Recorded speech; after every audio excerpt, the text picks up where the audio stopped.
Hey guys, Miss Hunter here at Daggett Library. I'm going to be reading to you Thomas and the Library Lady, written by Pat Mora, and it's illustrated by Raul Colon. It was midnight. The light of the full moon followed the tired old car. Tomas was tired too, hot and tired. He missed his own bed and his own house in Texas. Tomas was on his way to Iowa again with his family. His mother and father were farm workers. They picked fruit and vegetables for Texas farmers in the winter and for Iowa farmers in the summer. Year after year they bumped along in their rusty old car. "Mama," whispered Tomas, "if I had a glass of cold water I would drink it in large gulps. I would suck the ice, and I would pour the last drops of water on my face." Tomas was glad when the car finally stopped. He helped his grandfather, Papa Grande, climb down. Tomas said, "Buenas noches." Good night to Papa, Mama, Papa Grande, and to his little brother Enrique. He curled up on the cot in the small house that his family shared with the other workers.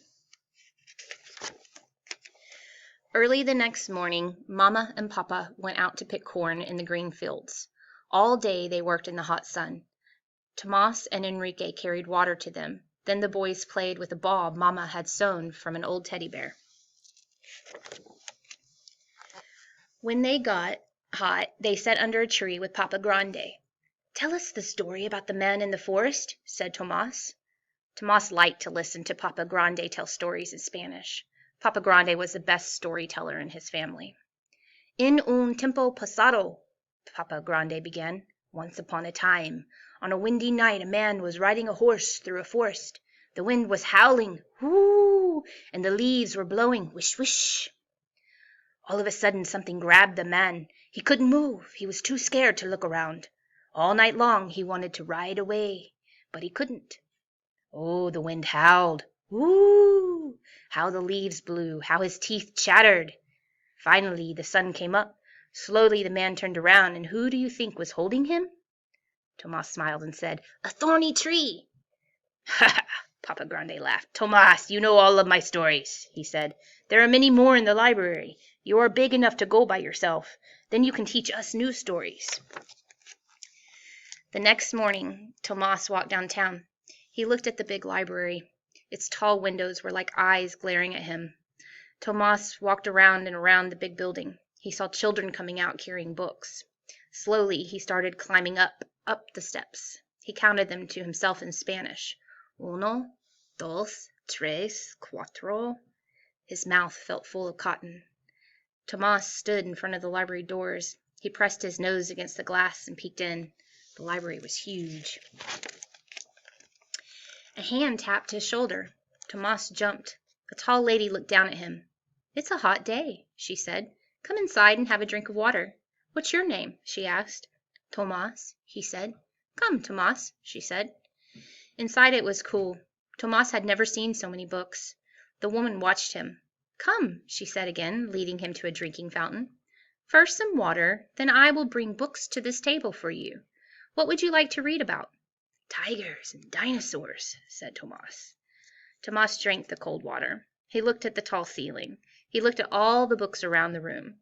He watched the lady take some books from the shelves and bring them to the table. "This chair is for you, Tomas," she said. Tomas sat down. Then very carefully he took a book from the pile and opened it.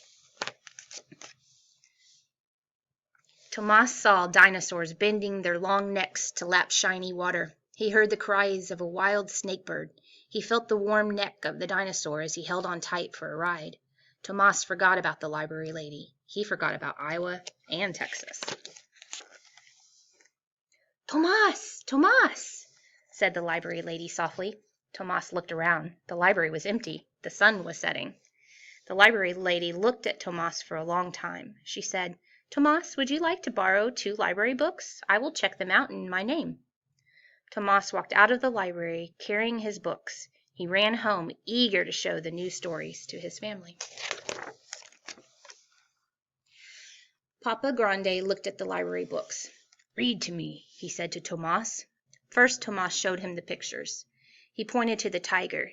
"Que tigre tan grande," Tomas said first in Spanish and then in English. "What a big tiger." "Read to me in English," said Papa Grande. Tomas read about the tiger's eyes shining brightly in the jungle at night. He roared like a huge tiger. Papa, Mama, and Enrique all laughed. They came and sat near him to hear his story. Some days Tomas went with his parents to the town dump. They looked for pieces of iron to sell. Enrique looked for toys. Tomas looked for books.